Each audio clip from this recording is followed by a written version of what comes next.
जय श्री कृष्ण।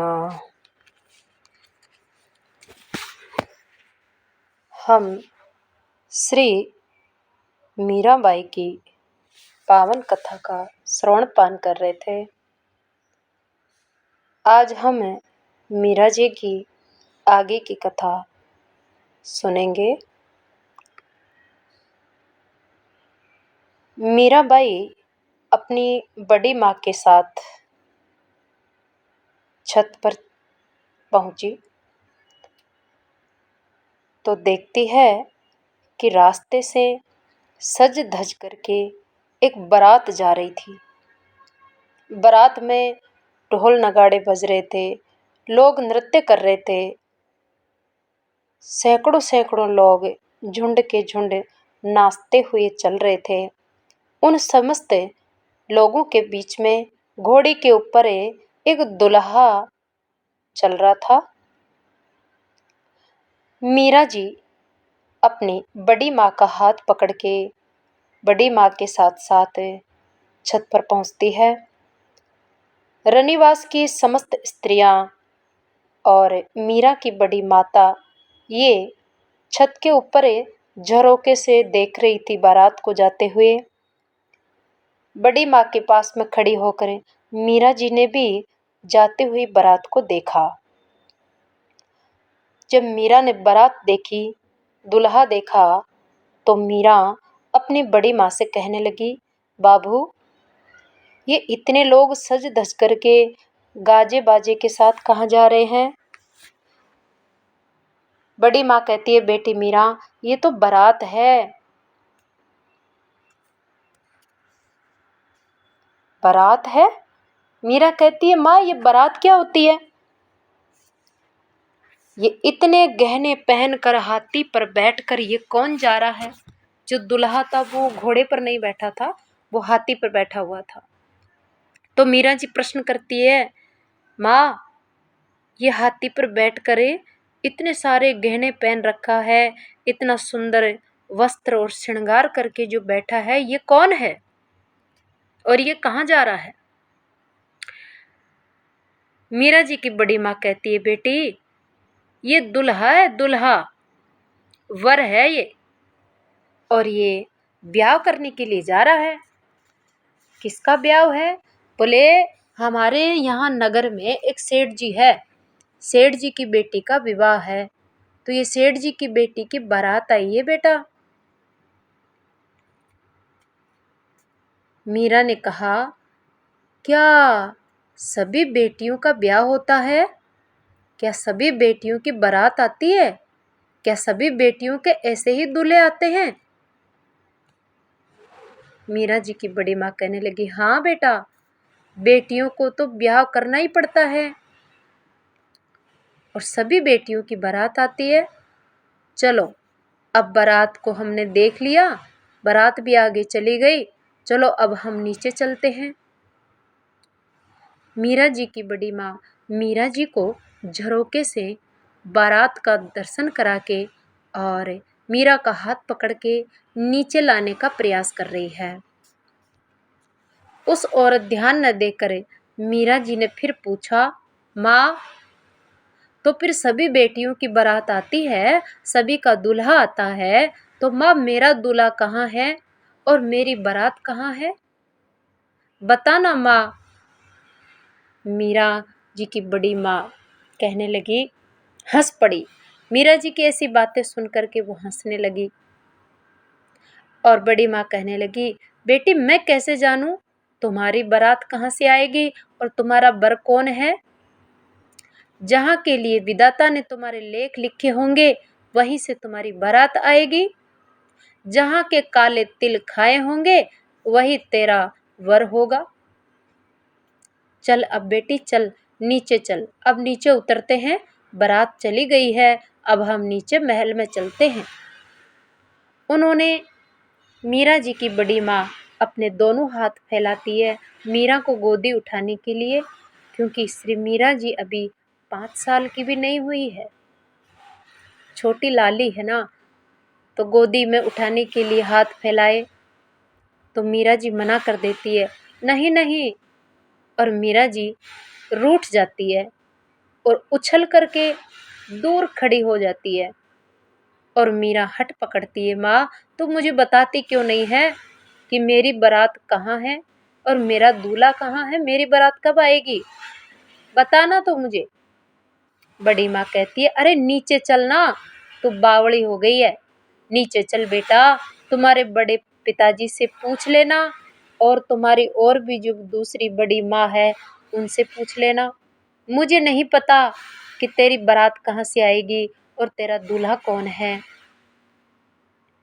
तू नीचे चल के और बाकी के जो परिवार है उनसे पूछ लेना कि तुम्हारा दूल्हा कौन है। मीरा जी रोने लगी। मीरा की आंखों में आंसू भर आए और वह हाथ पांव पीटती हुई, पटकती हुई और चटपटाती हुई कहती है, बताओ बताओ मेरा वर कौन है, बताओ ना मेरा वर कौन है। मीरा की बड़ी माँ कहती है, तू पागल हो गई है, पूरी बावड़ी हो गई है मीरा। माँ ने फिर खूब समझाने का प्रयत्न किया। अच्छा चल सुन मीरा, तेरे को इस बात का पता करना है कि तेरा दूल्हा कौन है, तो ये बात तो तुझे बाबू साहब बताएंगे, इसलिए तू अपने दादा के पास जा, उन्हीं को पता है, क्योंकि वे पुरुष है ना, तो उनको पता है कि तेरा दूल्हा कहाँ है। मैं नहीं जा सकती और मैं नहीं बता सकती बेटा। मीरा कहती है, नहीं नहीं, मैं दादा के पास नहीं जाऊंगी, आप ही बताओ मुझे, जल्दी बताओ, जल्दी बताओ। ऐसे कहती हुई मीरा जी रोने लग जाती है और हाथ पांव पटकती हुई धरती पर लोट-पोट हो जाती है।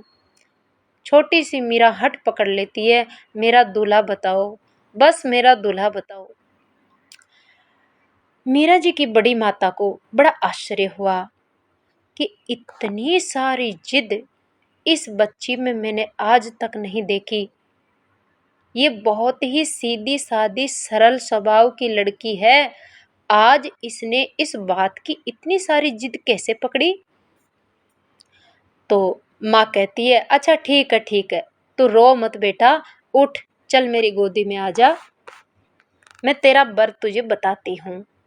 जब मीरा जी बहुत हट पकड़ती है तो मीरा जी की बड़ी माँ मीरा को गोदी में उठा करके ऊपर वाली छत से नीचे महल में लाती है और मीरा को गोदी में लिए लिए मीरा की माँ उस जगह पहुंच जाती है जहां पर मीरा जी के गिरधर गोपाल जी बैठे थे।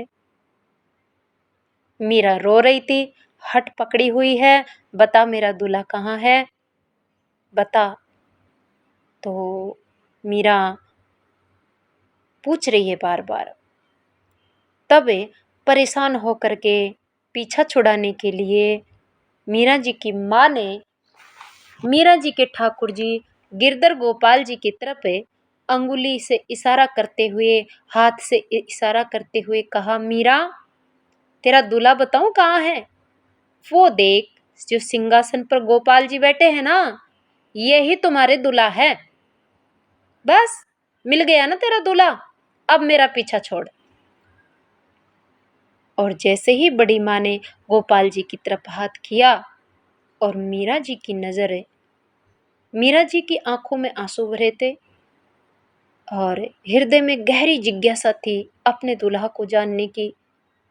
जैसे ही उनको प्रश्न का उत्तर मिला, मीरा जी आंखों में भरे हुए आंसुओं के साथ जब सिंहासन पर बैठे हुए गिरधर गोपाल जी की तरफ देखा तो वह देखती ही रह गई। मीरा श्री गिरधर गोपाल को आज इतनी गहरी गंभीर दृष्टि से और इतने आश्चर्य से देख रही है, मानो कि आज मीरा जी ने ठाकुर जी को पहली बार ही देखा हो। जबकि ठाकुर जी मीरा जी के पास लगभग 1 साल से उनके साथ है, लाड़ प्यार करती है, श्रृंगार करती है और सब सेवा भी करती है। लेकिन आज जब मीरा ने कान्हा जी को आज दुल्हा के रूप में देखा है, देखती ही रह गई। सच नहीं तो क्या झूठ है, चल अब मुझे तो थाल परोसने दे, मुझे तो घर में सेवा करने दे, और तू तेरे दूल्हे को सेवा करती रहे, बहुत देर हो गई मुझे। ऐसा कहकर के बड़ी माँ तो चली जाती है। मीरा ने नहीं सुना कि माँ ने क्या कहा, क्योंकि मीरा जी की दृष्टि श्री गोपाल जी पर इतनी जोर से लगी हुई थी कि उनकी माँ उनको जो बोल के गई है वो उनको सुनाई नहीं पड़ा। मानो पहली बार गिरधर को देखा, ऐसे चाव और आश्चर्य पूर्वक उन्हें देखने लगी। माँ उसे न देख जब माँ ने देखा कि मीरा अब रोना बंद कर देती है, तो माँ नीचे चली जाती है। मीरा रोना भूल गई, ये उसके लिए, माँ के लिए पर्याप्त आश्वासन था। माँ ने सोचा, बढ़िया है, छोटी बच्ची तो है, हट पकड़ रखी थी और अब खेलने लग गई, अच्छी बात है, इसका ध्यान बट गया। ऐसा सोच करके माँ तो चली जाती है। श्री मीरा जी की तीव्र जिज्ञासा और ग्रहण शक्ति देख करके संत श्री निवृत्तिनाथ जी बहुत ही प्रसन्न होते हैं, क्योंकि मीराबाई को संत निवृत्तिनाथ जी योग के आसन सिखाते हैं। जितना सिखाते हैं मीरा उनसे भी डबल करके दिखा देती है, जिससे गुरुजी को बड़ी प्रसन्नता होती है। जिस आसन में जितनी देर बैठने को कहते हैं मीरा जी उस आसन पे उससे भी 2 गुना 3 गुना अधिक समय तक बैठ जाती है। योग निद्रा, षट चक्र, कुंडलिनी जागरण आदि के विषय में गुरुजी से इतने गूढ़ और आश्चर्यचकित करने वाले प्रश्न मीरा पूछती रहती है। वे उसे उत्तरोत्तर योग की गूढ़ से गूढ़ रहस्यमयी शिक्षा देते हुए योग की गहरी गुफा में प्रवेश कराने लगते हैं। 6 महीने हो गए हैं संत निवृत्तिनाथ जी मीराबाई को योग शिक्षा दे रहे हैं। मीरा जी 6 महीने बाद ही योग निद्रा से जागने में श्री निवृत्तिनाथ जी को प्रयत्न करना पड़ता है। भ्रू मध्य पर ध्यान टिकाने की बात आई तो उसने कहा, महाराज यहाँ तो दीपक की लौ जैसी दिखाई देती है। निवृत्तिनाथ जी कहते, अच्छा बेटी, महात्माओं की प्रसन्नता की सीमा नहीं रही। हाँ महाराज जी, वह तो मैं सदा से आंखें बंद करते देखती हूँ, क्योंकि संत निवृत्तिनाथ जी नहीं आए थे तब भी जब मीरा जी को वृंदावन के एक संत ने गोपाल जी दिया था, गोपाल जी की सेवा करते करते भी उसके ध्यान समाधि लग जाती थी, तब भी मीरा को प्रकाश दिखाई देता था आज्ञा चक्र पे और मीरा समाधि में चली जाती थी। तो घर वालों को सबको चिंता हो जाया करती थी, इसलिए मीरा जी ने बीच में बंद कर दिया था।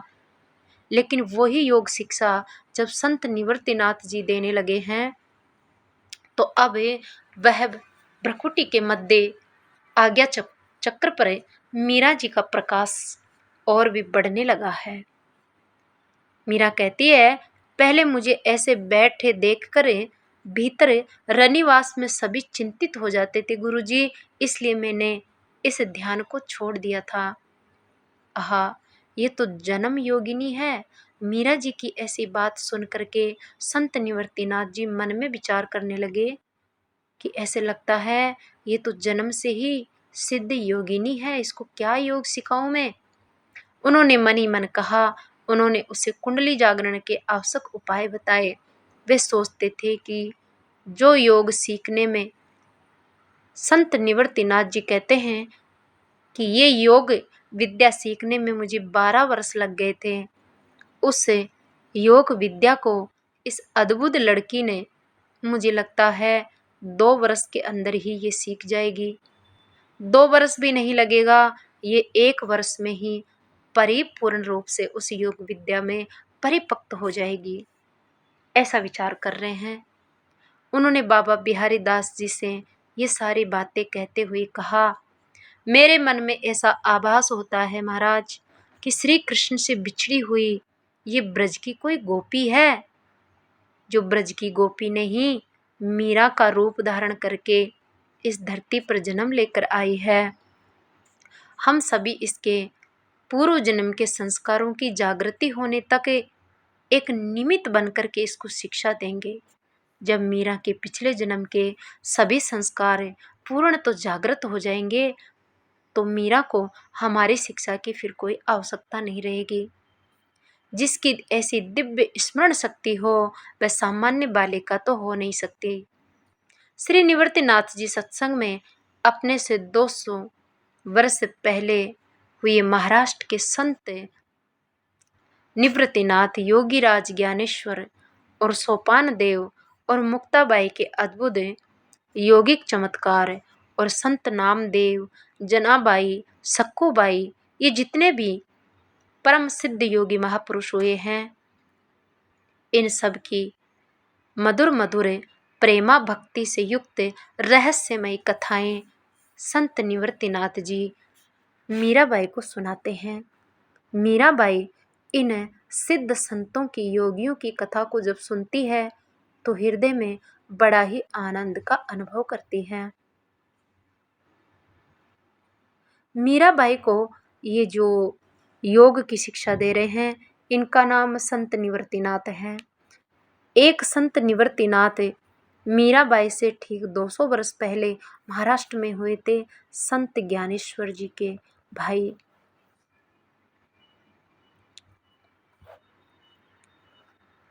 बहुत शांति मिलती है उसे मीरा को ये कथाएं सुन करके। उन कथाओं का चिंतन करने पर वह अपने आप को, देश काल को भूल जाती है और भक्ति के, प्रेम के प्रभाव में डूबने लगती है। पिछले जन्म के संस्कारों के फलस्वरूप हृदय में मधुर महत्वाकांक्षाएं जब आवरण उघाड़ कर सन्मुख होती हो, तो वह एकाएक अधीर हो उठती है। जब मनुष्य पिछले जन्म में बहुत अधिक भक्ति करता है, भक्ति के गहरे संस्कार उसके हृदय में पड़े हुए होते हैं, वही भक्ति के पिछले जन्मों के गहरे संस्कार ही इस जन्म में प्रभु प्राप्ति की इच्छा और आकांक्षा बनकर जागृत हो जाते हैं। और वह इच्छा आकांक्षाएं जितनी मजबूत होती है, जितनी गहरी होती है, प्रभु को प्राप्त करने की भूख भी इतनी ही गहरी जाग उठती है। प्राण एक अनजानी अनचीनी ही पीड़ा से चटपटा उठते हैं। मीरा के हृदय में एक पीड़ा होने लगती है। ये पीड़ा उसे इतनी मधुर और मीठी लगती है, उसकी निरंतरता के लिए वह व्याकुल हो जाती है।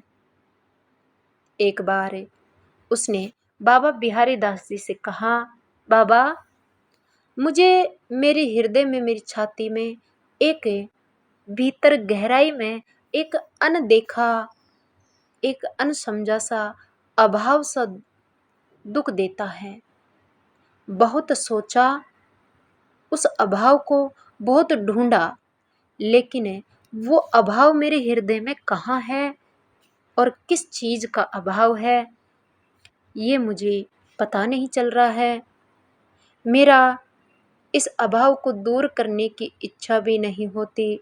ये दुख अच्छा लगता है, मीठा लगता है।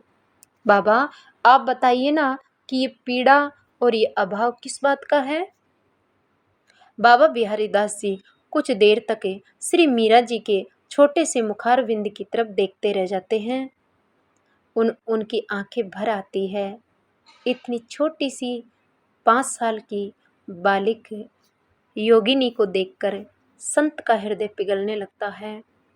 मीरा के सिर पर हाथ रखकर भरे गले से कहना चाहा, ये पीड़ा किसी भाग्यशालिनी को मिलती है बेटी, किंतु व्यक्त रूप से इतना ही कहा, चिंता ना करो बेटी, सब ठीक हो रहा है। संत निवृत्तिनाथ जी बिहारी दास जी आकाश की ओर देखकर बोले, राधे, करुणामयी श्री राधे, कृपामयी श्री राधे। आगे के शब्द उनके गले में फंस जाते हैं। दोनों हाथों से आंखें पोंछकर वे बच्चों की भांति हंस पड़ते हैं। मीरा जी कहती है, महाराज, गुरुजी क्या हुआ? मेरे से कोई गलती हो गई, कोई भूल हो गई क्या? मीरा ने पूछा। संत ने कहा, नहीं बेटी नहीं। तुम्हें ऐसा क्यों लगता है? मीरा कहती है, गुरुजी फिर आप रोए क्यों और रोने के बाद हंसे क्यों? अरे तुम योग, आध्यात्म, संगीत में शीघ्र उन्नति करते हुए देखकर मीरा, मेरे हृदय में आनंद के आंसू निकल पड़े हैं। मेरा हृदय आनंद से फूट पड़ा है, इसलिए आंखों में आंसू आ गए। और तू योग विद्या में इतनी शीघ्रता से आगे बढ़ रही है, इतना विकास तेरा हो रहा है भक्ति में, ये देख करके खुशी के आंसू और खुशी की हंसी फूट पड़ी है। तुम्हें असमंजस में देखकर हंसी आ गई। तुमने जिस पीड़ा की बात कही है वह और वैसी ही अन्य कई अनुभूतियां होती होगी तेरे को। बेटी, जब व्यक्ति योग में आगे बढ़ता है तो उसे इसी प्रकार की कई कई अनुभूतियां होती रहती है। ये तुम्हारी ये अनुभूतियां ये बताती है कि तुम शीघ्रता से सफलता की ओर आगे बढ़ रही हो, पर इन्हें किसी दूसरे व्यक्ति से बताना नहीं, भीतर ही भीतर इनका आनंद लेना है। गुरुजी से भी नहीं बताऊं क्या? चाहे तो उन्हें बता सकती हो, गुरु से बता सकते हैं। आपको बताया सो बिहारी दास जी हंस पड़े।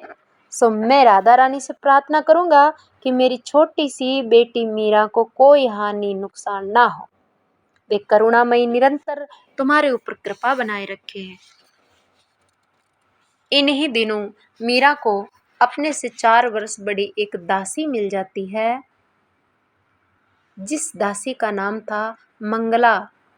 मंगला का विवाह बचपन में हो गया था और ब्याह होने के कुछ दिनों बाद ही उसके पति का देहांत हो गया।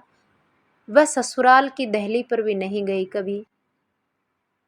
मीरा की दासी मंगला ने संकल्प ले लिया आजीवन कुमारी रहने का व्रत धारण कर लिया।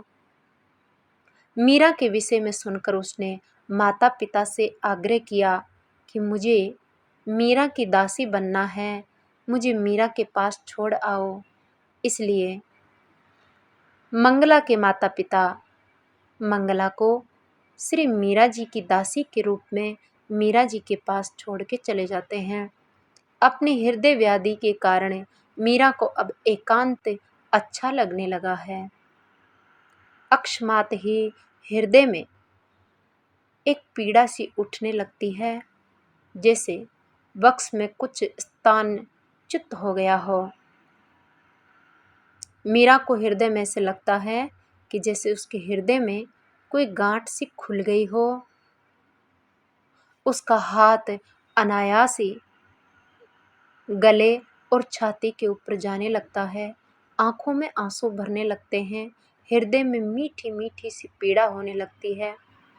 1-2 बार बाहर भीतर जिसने भी देखा तो पूछा कि मीरा, तुझे क्या पीड़ा है, क्या दर्द है बेटा, कुछ बताओ तो।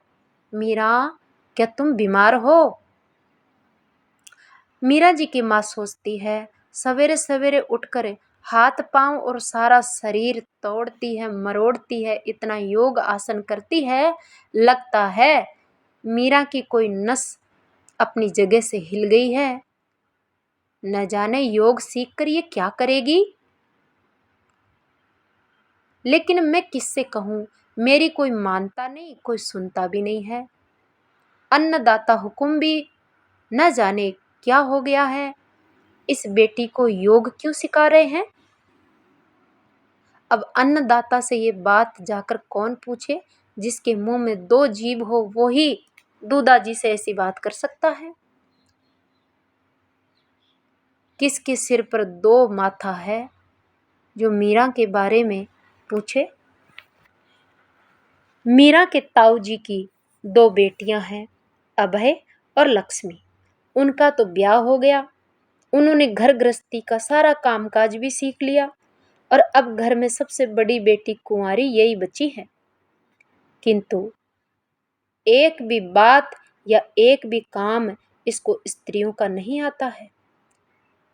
इसके दादाजी भी इसको आदमियों का काम सिखाते हैं, बाबाओं का योग सिखाते हैं। हे भगवान, इस छोरी का क्या होगा? मीरा की बीमारी की बात सुनकर दूदाजी को चिंता होने लगी। दूदाजी आकर मीरा से पूछते हैं, बेटी मीरा, तुम्हें कुछ दर्द है, कुछ पीड़ा है? मीरा जी ने बताया नहीं। दादाजी ने वेद को बुलाया।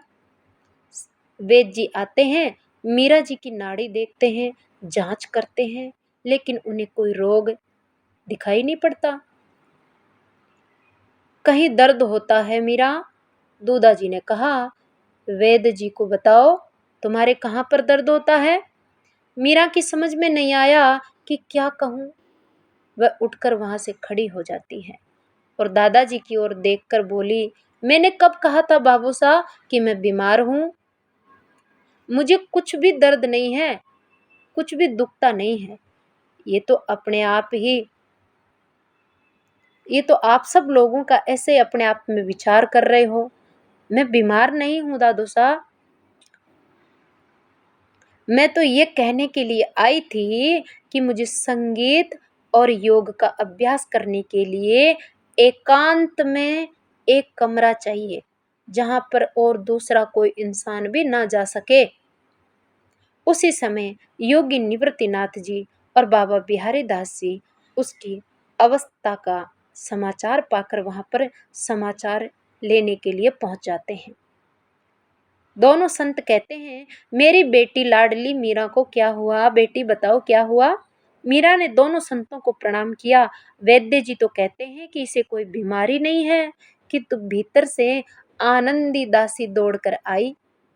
मीरा जी की एक और दूसरी दासी थी जिसका नाम था आनंदी।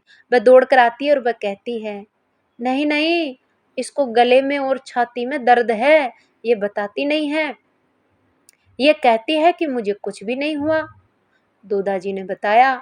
बाबा बिहारी दास जी और मीरा दोनों ने परस्पर एक दूसरे की ओर साभिप्राय देखा और दृष्टि नहीं अपनी अपनी बात कह दी और सुन ली। यानी मीरा जी ने गुरुजी की तरफ देखा। गुरुजी समझ गए कि मीरा को क्या दर्द है।